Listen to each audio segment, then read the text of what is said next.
মাত্ৰ আপোনালোকে শুনিলে আশা ৰাখিছোঁ আমি বিহু ধুনীয়া হ'ব। মাখিয়তী পাত দীঘলতী পাত আমি কঙাহাতে বিহু মাৰোঁ জাক জাক জাক। কঙাহাত বুলি গোটেই হিমন্ত বিহু মাৰিবলৈ দিগলা দিছে। খালি এটা টাইম বিন সেই টাইম না জুবিন আহিব হেলিকপ্টাৰত, তামুলি যাব গৰু গাড়ীত, লাইচেঞ্চ নিয়া গাড়ী আৰু আহিব। এইবাৰ বিহু অকণমান পদ্ধতিটো অলপ বেলেগ ধৰণৰ লৈছোঁ। বেলেগ ধৰণৰ কি বিহু এনেকৈ নহওক, আমি বিহু এইবাৰ অকণমান বহুত নীতি নিয়মলৈ লৈ গৈছোঁ। বিহু আমি সম্পূৰ্ণ উচ্চ চাপৰ পৰা নিচৰ চাপৰ আমাৰ কুঁৱৰি যাব আৰু আমি 65 বছৰীয়া বুঢ়ী নুচোঁ আমি এইবাৰ। তাক এইটো চেও হ'ব, তাক চিঘেনা নাচনি শুই দিব। তাৰপিছত আৰু কিছুমান নৃত্য থাকিব তাত, জাপি নৃত্য, হাঁহি জাপি এটা নৃত্য থাকিব। তাৰপিছত আৰু এবিধ থাকিব কি জেং বিহু, জেঙৰ বিহু। সেই জেঙৰ বিহু চাবলৈ অনুলোকে অনুভৱ কৰিবলৈ জেং বিহু কেনেকৈ গায় গৰু বিহুৰ দিনাখন, পাছদিনাখন। আৰু এটা দেখিবলৈ পাব আপোনালোকে লাও খা বেঙেনা খা কাহিনী গৰু বিহুৰ দিনাখন 9 মান বজাত পথাৰৰ মাজত এটা ইদিপ হ'ব। সেইটো অনুভৱ কৰিব। আৰু কেঁচু হালধি কিমান দাম বাঢ়িছে, বস্তু প্ৰতিদিনে দাম বাঢ়ি গৈ আছে। তাৰ মাজতো আমাৰ অসমীয়া সমাজ উলি আছে বিহুৰ কাৰণে। আৰু কুলি কেটিকি মাত অতি সুন্দৰ, বহাগ আহোঁ আহোঁ অৱস্থা, বহাগ পাওঁ পাওঁ অৱস্থা। এইটো আমাৰ পদত হ'ব। তাক চিঘেনা বুলি ক'লে আমাৰ নাচনী শুই দিব লাগিব।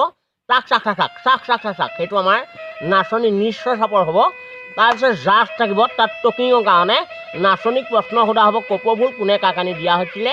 তাৰপিছত ডেকা ল'ৰা সোধা হ'ব, প্ৰথম বিহুত টঙালী কোনে তৈয়াৰী কৰি দিছিলে, কাৰ গিৰিয়েকে গামোচা পিন্ধাই দিছিলে। তাৰপৰা পিঠা হৈ আমি পিঠা ইণ্টাৰভিউ পতা হৈছে।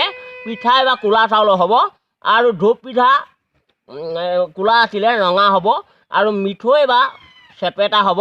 আৰু আপোনালোকে জানে বহুত নিয়ম। আৰু প্ৰতি গাভৰু ছোৱালীয়ে মেক্সি আৰু যিখিনি বিয়া না সোমোৱা ছোৱালী তেওঁলোককো মেক্সি পিন্ধাই এযোৰা ষ্টেপত বিহু সম্পূৰ্ণ প্ৰদৰ্শনী হিচাপে লৈ যাব শুৱালকুছিলৈ।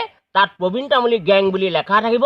আপোনালোকে অনুভৱ কৰিব লাগিব জেং বিহু, নাচনী বিহু, 65 বছৰীয়া বুঢ়ী মানুহৰ বিহু, বুঢ়া মানুহ প্ৰতিনিধি থাকিব আৰু সম্পূৰ্ণ নীতি নিয়ম সকলো হিচাপে থাকিব লাগিব। আৰু গৰু বিহুৰ দিনাখন লাও খা বেঙেনা খা এটা শব্দৰ এটা পদ্যৰ নিচিনা আপোনালোকক কথা এষাৰ দিব পাৰিম। আৰু বজাৰৰ বিশালৰ বস্তু ৰেট বান্ধি দিয়া হৈছে। স্পৰ্টিং 75,000লৈকে আছে আৰু সম্পূৰ্ণ গামখাৰু 40,000লৈকে আছে, কপৌফুল 30,000লৈকে আছে।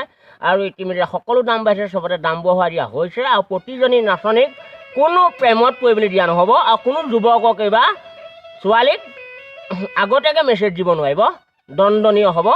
আৰু দণ্ডনীয় হ'লেকে প্ৰশাসনৰ লগত যোগাযোগ কৰি প্ৰবীণ তামুলী এৰেষ্ট কৰিব।